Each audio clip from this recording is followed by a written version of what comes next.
ਭੈਣਾਂ ਜਿਨ੍ਹਾਂ ਦਾ ਟੁਰ ਗਿਆ ਰੁੱਸ ਕੇ ਵੀਰ ਪਿਆਰਾ, ਮਾਂ ਜਿਸ ਦਾ ਪੁੱਤ ਕੋਠੇ ਜਿੱਡਾ ਘਰ ਦਾ ਭੁੱਲਿਆ ਰਾਹ, ਭਰਾ ਜਿਨ੍ਹਾਂ ਦਾ ਸਾਨਾ ਵਰਗਾ ਇੱਕ ਗਵਾਚਾ ਵੀਰ, ਉਹ ਜਿਸ ਬਾਝੋਂ ਇੱਥੇ ਸਭ ਦਾ ਔਖਾ ਹੋ ਗਿਆ ਸਾਹ, ਉਹਦੇ ਵਰਗਾ ਸ਼ੇਰ ਉਹਨੇ ਥੇ ਜੰਮੇ ਕਿਹੜੀ ਮਾਂ, ਸਭ ਤੋਂ ਛੋਟਾ ਸੀ ਪਰ ਸਭ ਦਾ ਉੱਚਾ ਕਰ ਗਿਆ ਨਾਂ,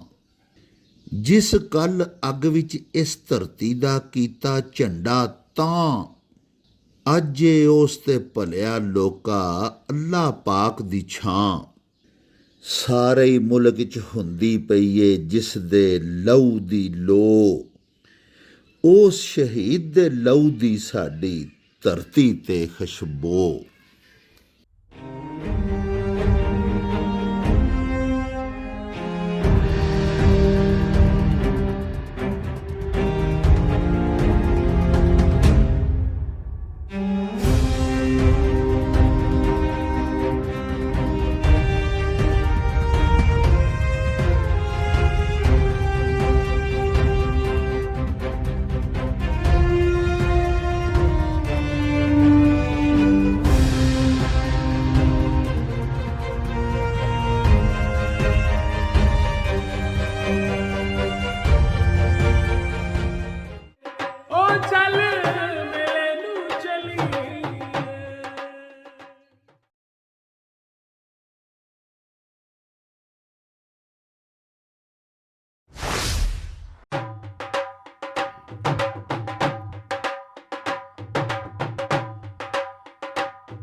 ਰੌਣਕ ਹੋ ਜਾਉ ਛੱਟ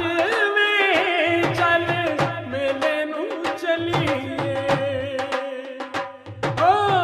ਰੌਣਕ ਹੋ ਜਾਉ ਛੱਟ ਵੇ ਚੱਲ ਮੇਲੇ ਨੂੰ ਚਲੀਏ, ਮੱਲਾ ਕੱਢ ਕੁੜਦੇ ਦੇ ਵੱਟ ਵੇ ਚੱਲ